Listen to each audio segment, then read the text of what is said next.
Well, the moment Pakistan's Lieutenant General A.K. Niazi signed the instrument of surrender in Dhaka is etched in the annals of history. Present to his right is Lieutenant General J.S. Arora, and to his left is veteran newscaster Surajit Sen of All India Radio, holding a microphone to capture the momentous day. In the background, standing are Vice Admiral Neelkanta Krishnan, Air Marshal Hari Chand Diwan, and Lieutenant General Sagat Singh and Major General J.F.R. Jacob. When the instrument of surrender was being signed, a flying officer was also caught on camera, peeping over Major General J.F.R. Jacob's shoulder. This was Wing Commander S.S. Krishnamurthy, trying to have a closer look at the proceedings. A young officer back then, he joins us on the broadcast today. Sir, appreciate you joining us and thank you so much for being here. So what do you remember of that day? You are in that picture. What were you trying to see? And what was that room like? What was that atmosphere like where Pakistan was surrendering? And how were the Indian, how were the Indian side trying to contain their excitement in front of you? I must tell you, please understand, that it was not inside a room. It was in the open racecourse area. That is a place where late Mujib had stood and given a lecture and declared East Pakistan as free Bangladesh. So it was arranged quickly. A table was put, 2 chairs they managed to bring from somewhere, and the place where dutifully was given to General Jagat Singh, Lieutenant General, and Niazi Sahab. And I had a camera and I was trying to take some photographs, and my flash bulbs are all over. It was not working. And the lights are dim. The sunset was about to take place. It was the dusk time. So I said, might as well go and see what they are signing. I was curious enough to see, and I had recorded a very great thing, that if I tell you that gold-capped pen brought for this occasion did not write. Yes, it did not write. And they took out another pen and they tried to see. Niazi very easily put the A, after that it wouldn't write. Then I think it was Surajit Sahab who had given his pen, and finally it was signed with an ordinary pen, not a gold cap, not a thing for signing, as if they were refusing to sign the surrender document. But what you must remember is this surrender was the second serious surrender in the entire history of the world. The other first which surrender took place was in Singapore, and one on the ship. This was in the open area. The chaos going on there, each one shuffling, each one pulling each other, and there was a great worry that the people who were free enough with their arms, they could do some mischief. But Indian Army was very smart.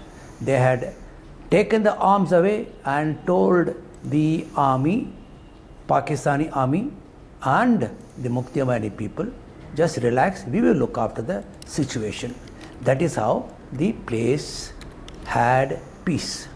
This took barely 15 minutes, and after that it was darkness.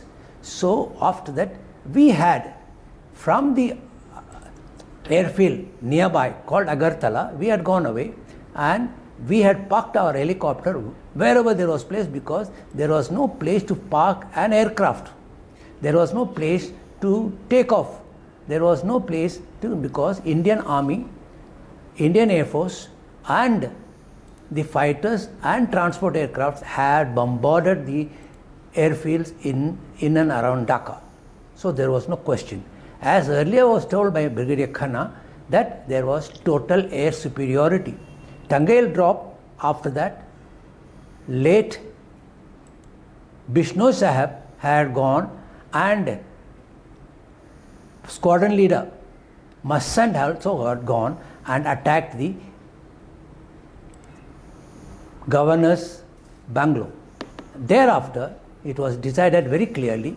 The helicopters held the ground there and crossed the Meghna and took over the Dhaka. This was the trump card used by General Sagat Singh. We had carried out a trial in Sylhet.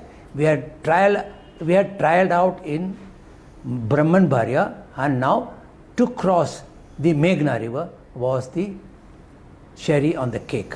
We did that, and it was decided that total takeover of the army, Pakistani army will surrender, and Eastern Command of the army that take over. General Jacob went and told them that if you don't surrender, the locals will take care of you. If you surrender, we will look after you, and Geneva Convention will apply, and you will be transferred to India, and we will look after you. That is how General Niazi decided to surrender. After that, it was over. But on that day, I must tell you that we had all come in the helicopter, armed, the ground fire plenty. We had bullet holes all over.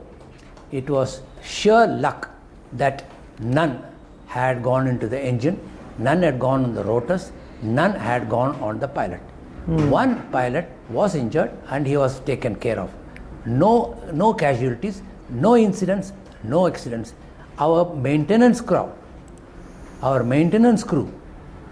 totally took over and looked after our helicopters, and we were at their good maintenance, and we were very happy flying in the night, flying in the day, flying in darkness, not so darkness, dusk time or dawn time. Right. This would go in the history of the helicopter, and you will realize that the helicopter need not be armed to fight a war. They can still win the war without any arms and ammunition. For more such videos, subscribe to the NewsX YouTube channel, hit the bell icon.